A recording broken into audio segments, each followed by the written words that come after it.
Hello, xin chào tất cả các em đã đến với kênh bé Út Chibi. Và video ngày hôm nay là một video rất là đặc biệt, bởi vì đây là một cái công trình mà chị đã đi tham khảo từ Campuchia về nha. Qua bên đó thì chị thấy có một bạn nhỏ chơi slime rất là độc đáo luôn mấy em. Đó, slime thức ăn nha. Và bạn đó, chị đã hỏi công thức của bạn đó. Bạn đó làm slime bằng trà xanh nè, rồi bằng hạt é nè. Đó, các bạn nào biết hạt é không? Hạt é thì nó giống như là hạt chia của chúng ta vậy đó. Đây nè ha, nó rất là bé, nhưng mà ngâm với nước thì nó sẽ nở ra. Một chút nữa chị sẽ làm cho các em xem nha. Tiếp theo thì các bạn nó còn làm với lại những cái loại nguyên liệu như là mũ này gọi là mũ gòn, mũ trơm nha mấy em. Đó, cái cây này nè là mũ của cây trơm hay sao đó, người ta gọi là mũ trơm. Còn đây thì là mũ gòn ha. Đây thì là hạt đười ươi nha mấy em.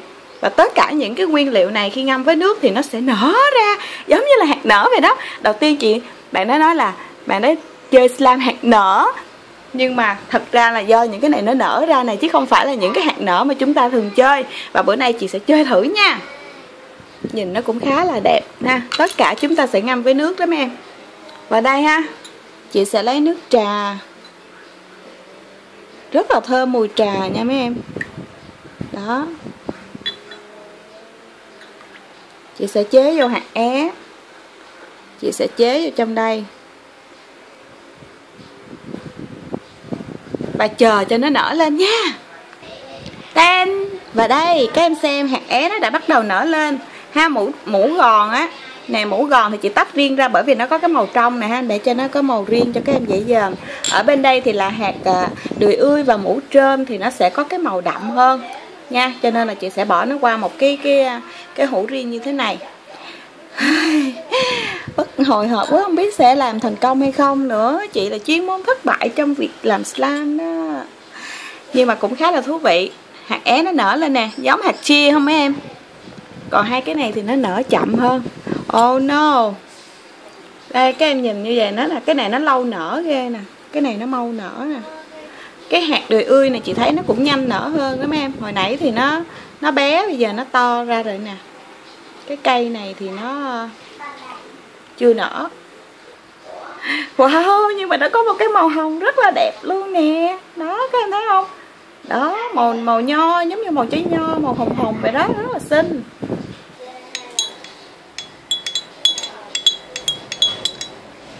Wow. Các em thấy không? Nó đã nở rất là đều rồi nè nha. Đó, những hạt chia, những hạt é nha. Hạt é thì nó sẽ có giá thành rẻ hơn hạt chia mấy em à.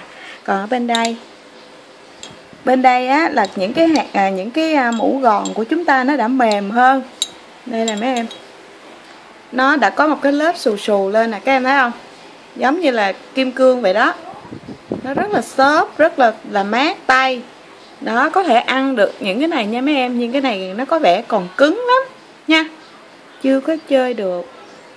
Còn để chị xem coi ly bên đây thì như thế nào. Đây, cái ly này nó ra cái màu rất là đẹp. Wow. Ôi, cái hạt này sao không nở gì hết nè mấy em.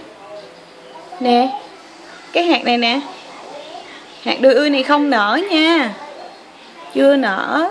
Rồi chị sẽ tiếp tục lấy ra coi. Wow. Ôi trời ơi. Và một hạt thì nó đã nở rồi nè mấy em à. Một hạt nó đã nở ra rồi nè, nở ra rất là to luôn nha. Nó có cái màu nè, màu giống như là hổ phách vậy đó. Đó, mấy em thấy không? Đó. Và nó sẽ còn tiếp tục nở nữa nha. Nó sẽ nở ra như thế này nè, mấy em thấy không? Đó, nó sẽ nở ra như vậy. Cái này thì cũng chưa thấy nở, hình như là mấy cái mũ này nó lâu nở đó. Chỉ có hạt thì nó nhanh nở hơn nha. Wow. Nó có một cái màu rất là lạ. Và chị không thể nào mà chờ 3 hạt nó nở một lượt được, cho nên là chị sẽ lấy hạt é ra chị chơi trước nha. Hai cái này chị sẽ để đó, chờ một chút nữa rồi chơi. Tên. Và ở đây chị có chuẩn bị 3 hũ slime con mắt, ở shop bán là 9.000 đồng một hũ đó mấy em. Màu hồng nè, màu vàng nè và màu xanh. Đó, chị sẽ làm trang trí cho cái slime hạt é nha. Tên và ở đây là hạt é của chúng ta. Ngoài ra chị còn có lấy cái slime chiếc lá mùa đông nè và một cái hũ chuẩn bị làm slime. Đây, đầu tiên thì là cái slime con mắt màu xanh này mấy em. Nó rất là trong luôn nha. Mua những cái slime này thì nó rất là trong luôn. Và chị sẽ bỏ nó vô trong đây ha. Sau đó thì chị sẽ múc hạt é, chị chế qua một bên như thế này. Ôi trời, cái muỗng của chị nó dính có hạt đười ươi nữa. Đó. Mình sẽ trang trí lên nha. Tiếp theo thì slime màu vàng nha. Rất là dẻo luôn mấy em. Đây, ha, nó rất là dẻo luôn. 9.000 đồng một hũ nha. Các bạn có thể đặt hàng trên kênh Bé Úc Chibi. Đó, màu vàng luôn. Nhìn nó rất là trong trẻo, phải không? Sau đó thì chị sẽ cho một ít hạt é lên trên nữa. Slime thức ăn ha. Mình làm giống như là nước giải khát vậy đó. Đó. Tiếp theo là những chiếc lá mùa đông nè ha. Chị sẽ sắp lên trên đây. Đó, rất là đẹp nha. Những chiếc lá mùa đông. Tên tên tên tên tên tên tên tên tên. Đó nha. Đây nữa.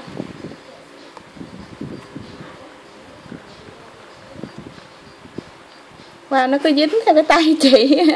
Nè mấy em theo nè. Nè nó dính nè. Tức cười em giống như siết ảo thuật chiếc lá vậy á. Rồi. Và cuối cùng thì là slime màu hồng nha. Đây, slime màu hồng rất là trong suốt luôn. Các em xem nè.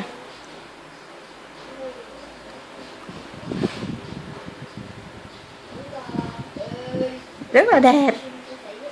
Yeah, và sau đó thì chị sẽ vớt tiếp tục hạt é để chị trang trí xung quanh của nó nha. Một món ăn gì đây?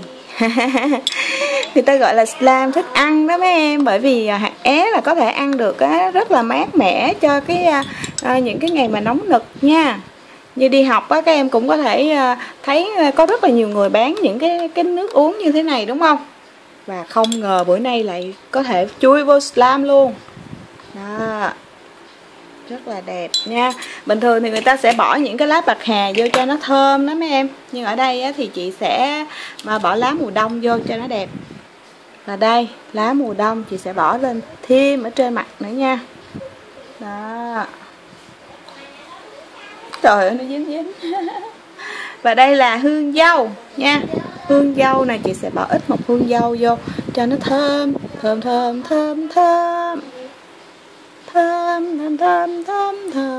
Wow. Rất là thơm luôn. Nhìn giống y như là nước siro dâu vậy đó mấy em. Xem nè.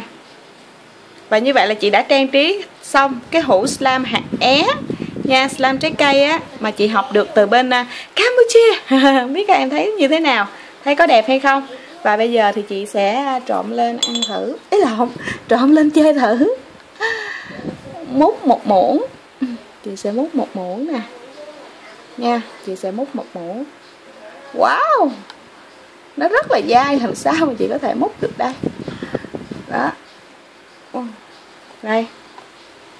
Chị đang múc một muỗng. Các em dòm nè. Không ăn được nha mấy em. Thật ra là đồ chơi thôi. Nhưng mà tại vì mình thích slime quá. Mình thích slime quá thôi. Yeah. Và đây là một muỗng nước ép slime và hạt é. Chị đã múc ra được thành công rồi nè mấy em. Nhìn cũng khá là hấp dẫn ha. Đặc biệt là cái mùi của nó rất là thơm luôn nha. Đó, cái mùi của nó rất là thơm. Nhìn nó có vẻ ngọt ngọt, thơm thơm. Rất là tuyệt vời ha. Và bây giờ thì chị sẽ chơi thử.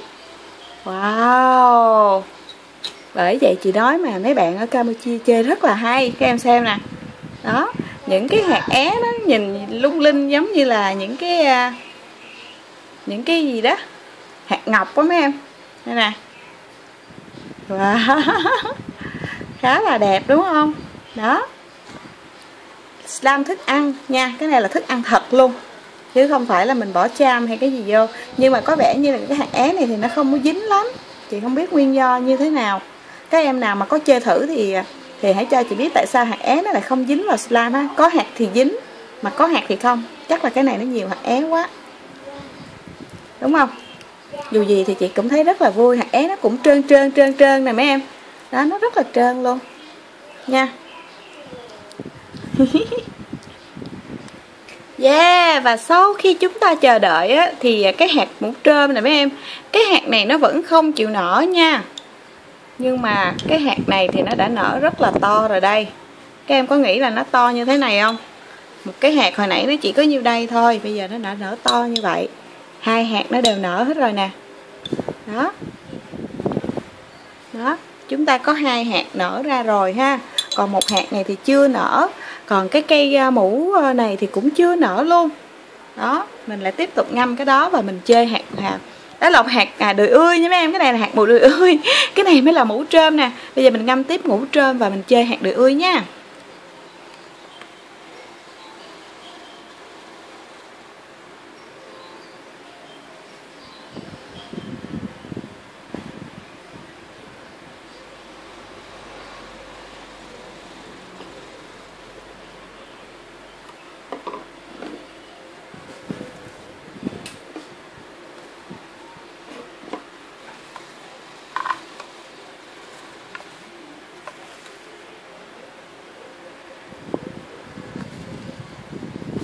Đó.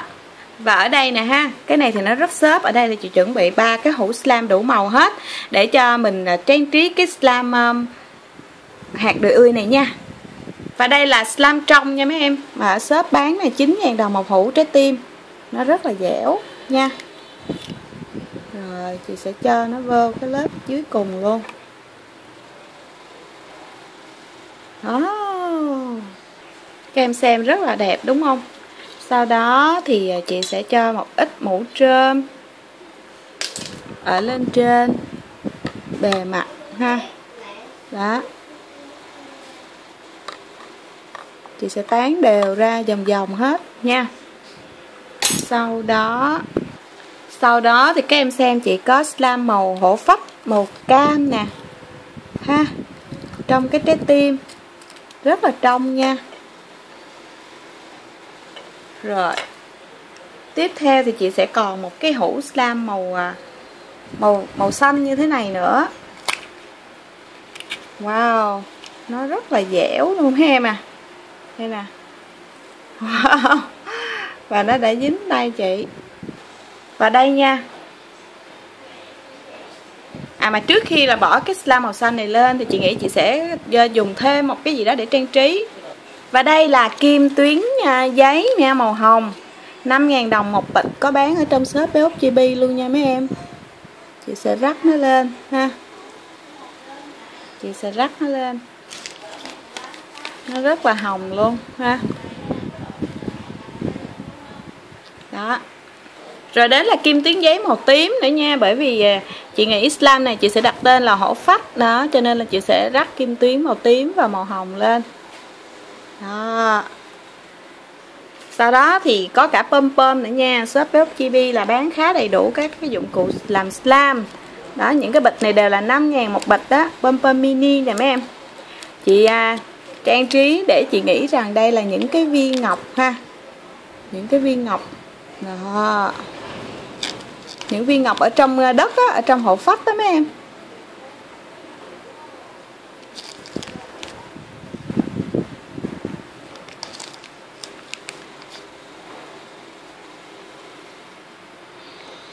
Ngọc trong đất. Rồi và sau khi chị bỏ những cái hạt pom pom mini vô thì đây là cái slime hồi nãy màu xanh lá nè mấy em. Đó. Chị sẽ cho nó chảy xuống rất là tự nhiên luôn nha. Slime này rất là dẻo luôn, rất là trong suốt luôn mấy em, rất là đẹp nha. Slime trong suốt thì chúng ta rất là dễ trang trí đúng không? Đó. Như vậy là slime hổ phách. Thức ăn ha, đó là hạt đười ươi. Chị đã hoàn thành. Đây.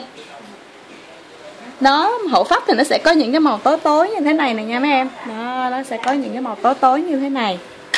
Nhưng mà theo chị thì chị thấy nó cũng đẹp. đẹp lạ. Không biết mấy em có thích không? Nếu thích thì nhớ cho Slam Hổ Phách một bình luận nha. Còn đây là Slam hạt é nè. Đó, các bạn nào thích thì hãy bình luận ở phía dưới coi là Slam nào đẹp hơn nha. Yeah, và như vậy là chị đã hoàn thành xong những cái slam mà chị đã học được từ Camuti chia về cho các em đó. Thì các em biết không, bây giờ mình sẽ tính thử giá thành của hũ slam này nha. Đầu tiên là 3 hũ slam kia, mỗi hũ 9.000, coi như là 27.000 ha. 27.000 thì có pom kim tuyến các loại cho là 5.000 nữa. Là bao nhiêu mấy em? 27 cộng với 5 là 32. 32 thêm cái hũ này 3.000 nữa là 35.000. Đó, 35.000 thì thêm cái mũ gòn ấy, cái hạt đười ươi này nữa, hạt đười ươi này 5.000 nữa, coi như là như ta hồi nãy là 35, 40.000 cái hũ này nè. Đó, rất là đẹp nha. Còn bên đây thì cũng như vậy, có cũng khoảng chừng 40.000 đồng nha. Nếu như bạn nào thích thì cũng có thể đặt. Tuy nhiên ở đây chị chỉ gợi ý thôi, các em có thể mua nguyên liệu về nhà làm nha. Và bây giờ thì chị sẽ lấy ra chơi thử. Và do video cũng quá dài và cái hạt này nè, cái hạt mũ gòn nè mấy em, hạt mũ trơm chứ, mũ trơm mũ gòn đều chưa nở hết nha. Nhưng mà nó nở ra á thì chị thấy cũng rất là hay. Có lẽ là sau khi nở chị sẽ làm một video cho các em nha. Đó, nó cũng giống như là tuyết vậy đó, mấy em thấy không? Nó cũng giống như là tuyết hay là đá vậy đó, người ta gọi là slam đá. Đó, rất là hay ha. Rồi đến cái cây này nữa nè, bây giờ nó cũng đã nở hơn rồi nè mấy em, nhưng mà nó rất là chậm nở, cho nên video này chị giới thiệu với các em hai loại này thôi. Có thể là video sau chị sẽ làm tiếp về hạt mũ trơm và hạt mũ gòn nha. Vì nó lâu nở quá, chúng ta không thể chờ lâu thiệt là lâu được như vậy. Như vậy là chị đã dẹp hai cái đó qua bên. Cái này thì mình đã chơi rồi nha. Bây giờ thì chị sẽ chơi thử cái slam này thì nó sẽ như thế nào. Thì do cái slam này tối, chị sẽ đổi qua cái nền nó màu trắng hơn để mình chơi thử xem nó như thế nào nha. Và chị rất thích cảm giác chơi cái này. Đẹp quá mấy em ơi, coi nè.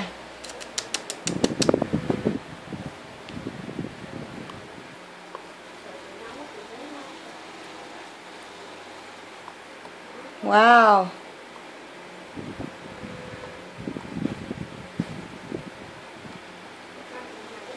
Wow. Tuy là nó cái màu nó tối nhưng mà nó rất là đẹp luôn. Wow, chị phải nhờ Quyền trợ giúp là cái muỗng rồi. Nhìn nó rất là lấp lánh nha. Slam mua thì các em khỏi phải bàn tán về độ dẻo của nó rồi đúng không? Và độ trong suốt rồi.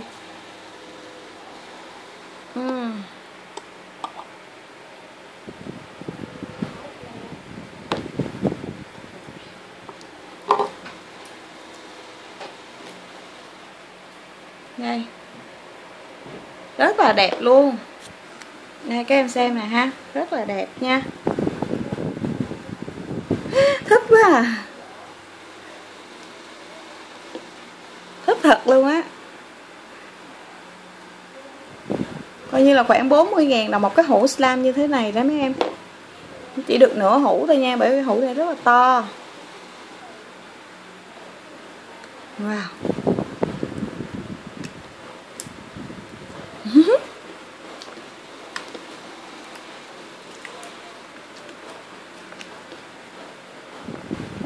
Màu nó hơi tối hả mấy em. Và đây là cái hạt đười ươi nè mấy em. Đây chính xác là hạt đười ươi sau khi mà nó đã nở những cái lớp vỏ bên ngoài ra nha. Thì ở bên trong của nó sẽ còn một cái hạt như thế này. Đó. Còn đây là không phải hạt đười ươi đâu nha. Đó là cái và nè, những cái mũ của nó nè mấy em. Thấy không? Nó tơi đây nè, thấy không? Đó. Chơi rất là vui luôn. Và chị cảm thấy là chị chơi cái hạt đười ươi này nó thích hơn là cái hạt é thì phải. Đây nha. Rất là đẹp. Trời ơi, quá xinh luôn. Có cái độ lấp lánh này mấy em thấy không?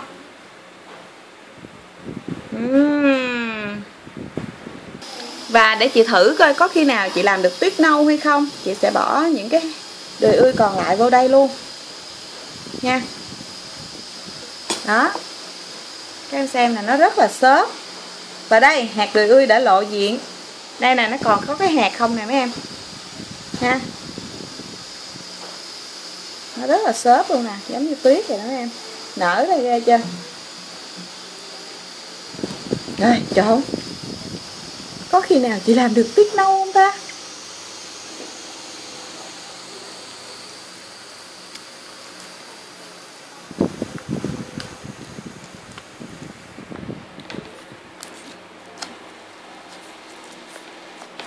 Và đây ha là cái slime mũ trơm slime hạt đùi ươi chị đã hoàn thành rồi nè mấy em. Nó giống như hộ pháp vậy đó, rất là lấp lánh luôn nha. Mềm dẻo, đẹp chưa? Đó, căng ra thì mình sẽ thấy cái độ lấp lánh của nó vô cùng luôn nha.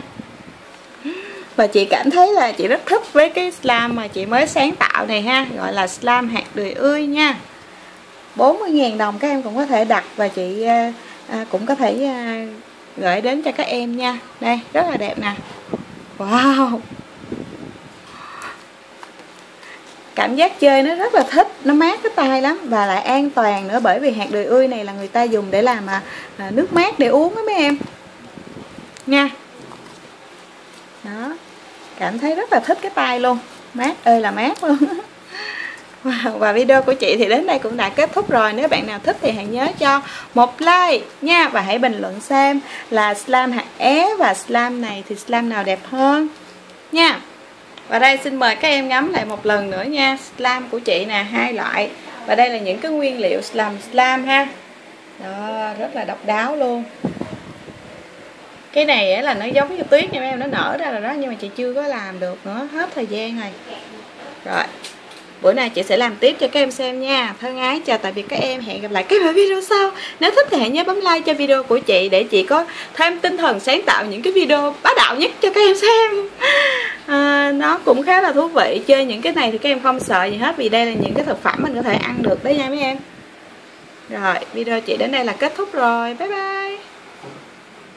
Sự sáng tạo là luôn luôn không ngừng. Chúc các em một năm học mới thật là tốt nha.